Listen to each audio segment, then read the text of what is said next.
So non-alcoholic fatty liver disease is an incredibly common condition. The estimates are that somewhere in the order of 1 in 3 people across Europe have non-alcoholic fatty liver disease.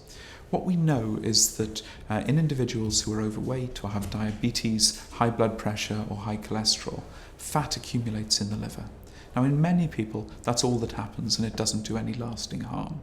But in a proportion, that fat causes inflammation and if it carries on for long enough can lead to scarring of the liver and ultimately cirrhosis and liver cancer. And what we're seeing is that year on year the proportion of individuals who are coming to harm as a result of non-alcoholic fatty liver disease is increasing steadily. So much so that a number of groups have estimated that somewhere in the next 5 to 10 years, non-alcoholic fatty liver disease will be one of the leading etiologies for liver transplantation.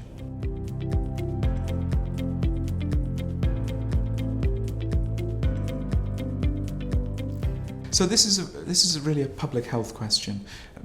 Non-alcoholic fatty liver disease is a condition of lifestyle. In other words, lack of exercise and calorific excess, in other words, eating too much. So the best way of preventing it is, of course, a healthy lifestyle, regular exercise. The standard advice that is given, I think, in public health across Europe. And similarly, the best treatment as it stands at the moment is, again, lifestyle change, working towards weight loss.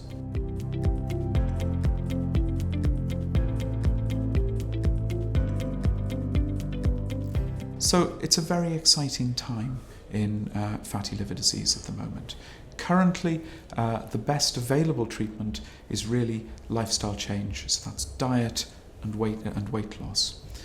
However, there are now, for the first time, a number of very exciting compounds that are entering phase 3 trials and a very strong pipeline of other drugs coming through for validation. So I would hope that in the next few years there are pharmacological treatments available that can also help.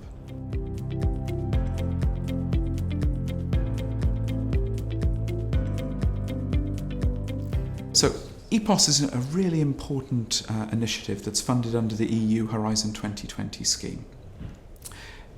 I'm in the fortunate position that I coordinate this, but it brings together investigators from the United Kingdom, from France, from Germany, from Finland, and from Italy, and from Denmark. And we are working together to establish a large cohort of patients for a multi-omics analysis that we hope will lead to the development of greater insights into disease pathogenesis and also lead to better biomarkers and better diagnostic tests and ultimately, we hope, better treatments for our patients.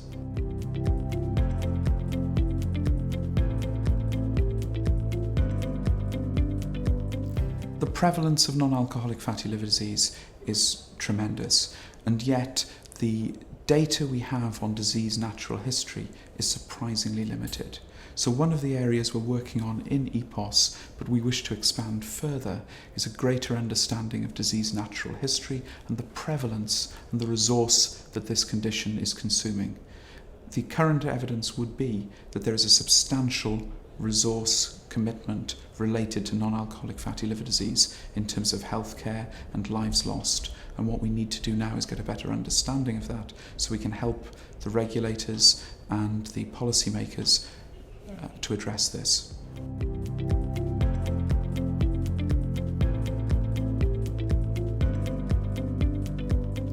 So all the predictive models would suggest that the prevalence is going to steadily increase and will be probably plateauing around about 2030, but with a high proportion of the population affected with some degree of non-alcoholic fatty liver disease. One of the key challenges for us all as a community of clinicians is to identify those people at the greatest risk of disease progression so that we're able to target the treatments to the people who need it most.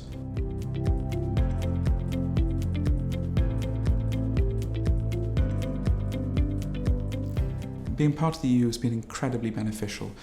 When you're dealing with a challenge of the scope of non-alcoholic fatty liver disease, I think it's very important to have collaboration. And programs such as the Epass program, which bring together clinician scientists, academics, industry from across Europe, all addressing this one problem together is very helpful.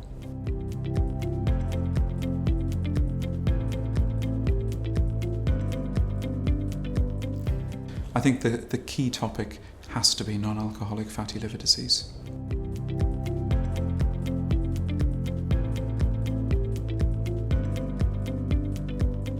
I think the programme has been tremendous. I very much enjoyed attending a number of the sessions, but also the opportunity to interact with investigators from across Europe.